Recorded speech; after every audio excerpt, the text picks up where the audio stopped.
क्या नाम है आपका? विकास मिश्रा। कहाँ से आए हैं? मिसिर गाँव थाना हनुमाना। क्या हुआ है?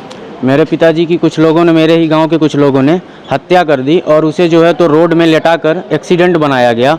उसके बाद जो है तो मैं थाने में गया अपनी रिपोर्ट लिखाने की, ऐसी ऐसी बात है। क्योंकि जब एक्सीडेंट हुआ तो इतनी बुरी हालत थी, हम थाने नहीं जा पाए, हम बाहर थे उस टाइम पे। और घर के अपने बड़े भाई लोगों को भेज करके, जो हमारे परिवार के बड़े भाई लोग हैं, इनको पिताजी को जो है तो बोले कि अस्पताल ले जाया जाए। अस्पताल ले गए। अगले दिन 12-1 बजे हम पहुँचे। संजय गांधी में एडमिट थे। हम देखें तो मतलब, क्योंकि फ़ोटो में ही देख लिए थे, बहुत बुरी हालत है। तो उसके बाद जो है तो देखें तो 2-3 घंटे बाद हम उनको जबलपुर एपेक्स हॉस्पिटल लेके गए। 1 हफ्ते तक जीवित रहे वो। वहाँ भी वो बताया गया कि मतलब इनके कंडीशन में कोई सुधार नहीं हो रहा है। तो क्योंकि वहाँ का चार्ज बहुत ज़्यादा था, लगभग 15-20 हज़ार रुपये डेली थे। तो ये हुआ कि हम यहाँ संजय गांधी में मॉर्निंग में फिर से उनको शिफ्ट कर दिया। 19 को सुबह में लाएं और शाम को उनकी डेथ हो गई। आप कैसे ये कह रहे हैं कि उनको मारा गया, एक्सीडेंट नहीं हुआ? क्योंकि जिस तरह से जैसी उनकी सिचुएशन थी उसको देख करके हमें तो पूरी मतलब ऐसा लगा ही नहीं कि एक्सीडेंट है। क्योंकि एक्सीडेंट अगर होता तो हमारे पिताजी के बॉडी में कहीं भी छिलर जाता या तो कैसी। पीएम रिपोर्ट क्या कहती है? पीएम रिपोर्ट ये कहती है, उसमें टोटल 8 इंजरी दिखाई गई है। 8 इंजरी में 6 इंजरी के बारे में खुलकर बताया गया है। 2 इंजरी के बारे में ऐसा है कि अगर ज़्यादा जानना है तो डॉक्टर से ओपिनियन ले। 6 इंजरी के बारे में ये बताया गया है, ये इंजरी ऐसी हैं जिनमें हार्ड एंड ब्लंट ऑब्जेक्ट से इसमें वार किया गया है, कठोर और कुंदित वस्तु से।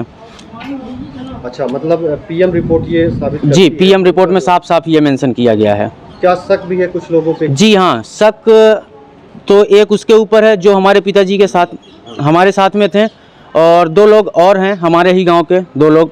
तो जो साथ में थे तो वो तो उसमें हालांकि वार नहीं किए, वो वहां तक ले गए। बाकी 2 लोग और हैं जो ऐसा करवाए हैं।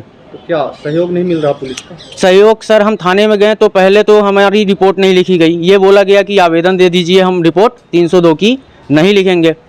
और हमने आवेदन दिया। आवेदन के बेसिस में ये हुआ कि सर कार्रवाई नहीं हो रही है। तो वहाँ से ये बोला गया पीएम रिपोर्ट आने के बाद हम कार्रवाई करेंगे, आप अगर थाने में धरना दे देंगे तो भी हम करेंगे। तो पीएम रिपोर्ट आ गई। अब उसमें मेंशन तो है ही कि कठोर और कुंदित वस्तु से वार कर दिया गया है।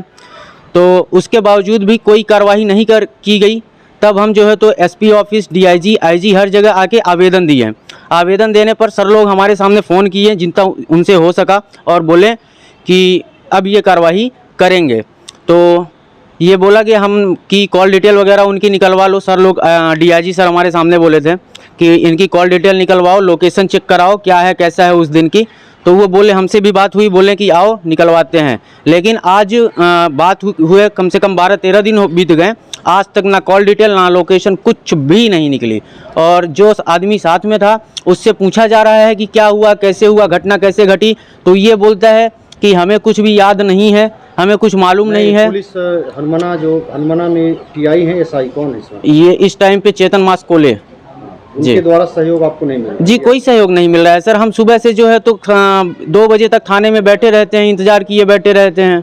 कभी मुलाकात हो गई, कभी नहीं हुई। एक आध बार 2 बार हुई थी मुलाकात। सर हम चाहते हैं सर कि अपराधियों को पकड़ करके अपराधियों को सजा दी जाए, और कम से कम हमारा अपराध तो कायम किया जाए जो हम मतलब लिखवाने जा रहे हैं अपनी रिपोर्ट। ठीक।